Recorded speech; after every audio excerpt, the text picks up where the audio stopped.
Hey guys, today we're going to be talking about the cable sumo belt squat. This is an incredible exercise for your legs and your inner thighs, which are basically your adductors. Just let me show you guys how to get this set up on the machine. So the first thing you're going to want to do is set up your start position all the way down to the bottom. So pull in the tab, pull it all the way down. Then you want to choose the appropriate weight. So with this exercise, you could go a little bit heavier. And belt squats are great for people who are trying to take pressure off of the spine and placing it directly on the legs as best as you can. So the first thing you're going to want to do is obviously set up your cable machine appropriately and make sure that you're taking a nice wide stance with your feet slightly pointed outward. Keep your chest up, hold on to the bars. But before we continue, here's a word from today's sponsor. Me. I'm today's video sponsor, and if you'd like help losing fat or gaining muscle, there's a few ways I can help you down below. Either set up a free consultation with us, purchase through one of our free affiliate links, or purchase one of our instant access affordable training programs.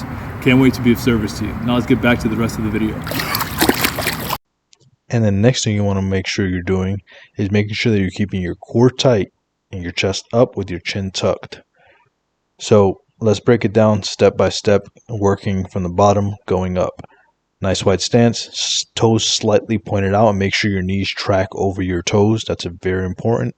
Take a little step back, just enough to where your face doesn't hit the cable. So you want to make sure that you're getting pulled straight down, that you're not getting pulled at an angle. And this is as close as I can get with this specific machine using a sumo squat stance. Next thing I want you guys to think about is bending mainly at the knees. You want to keep your torso as upright as possible. Try your best to do that.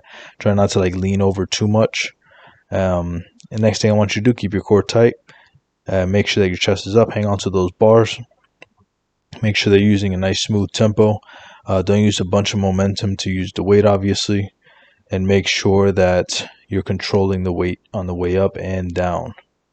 So notice that I'm not locking on my knees at the top. The reason is because I want to keep as much tension as possible. So they're not completely locked out. It may seem like it is, but it's not.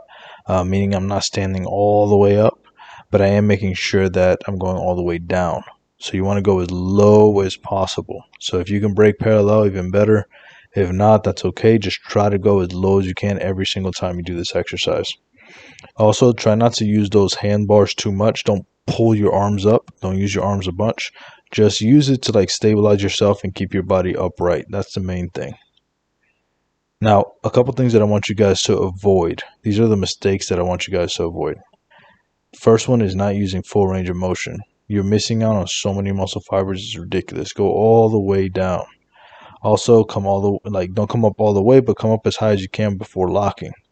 Well, like I said before, don't use your arms a bunch. So you notice here I'm using my arms a lot. This is not an arm exercise, it's a leg exercise. Also, don't take too far of a step back because then it's going to start pulling you forward instead of pulling you directly down.